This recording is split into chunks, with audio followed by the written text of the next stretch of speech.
brought to you by V-Guard. રૂપાલાના વિરોધની આગ હવે ભાજપને ભડકે બાળી રહી છે। રૂપાલા બાદ હવે ક્ષત્રિય સમાજે સીધો ભાજપ સામે જ મોરચો માંડી દીધો। અમદાવાદના ગોતામાં મળેલી ક્ષત્રિય સંકલન સમિતિએ બિનરાજકીય રીતે ભાજપ વિરુદ્ધ મતદાન કરવા સમાજને આહવાન કર્યું।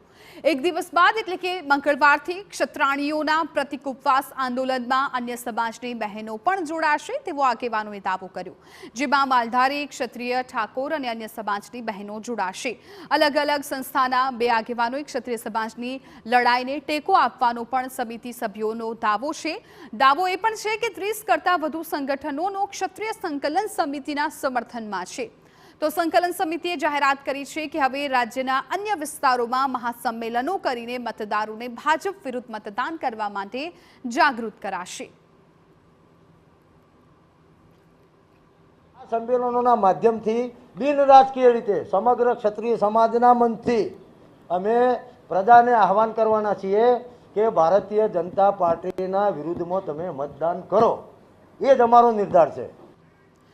24 તારીખથી 5 ઝોનમાં ધર્મસ્થ ગુજરાતના ગામડે ફરશે આ રથ અને આંદોલનને વધુ વેગવંતુ બનાવવાની સાથે ભાજપ વિરોધી મતદાન માટે લોક જાગૃતિ લવાશે।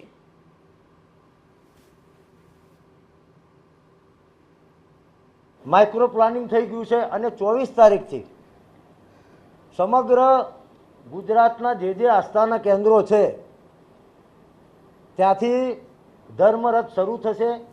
એની મંજૂરીની પ્રક્રિયા પણ અમારા જિલ્લાના આગેવાનો એ જે તે સક્ષમ ઓથોરિટીને લેખિત સ્વરૂપે આપી ચૂક્યા છે। Brought to you by V-Guard.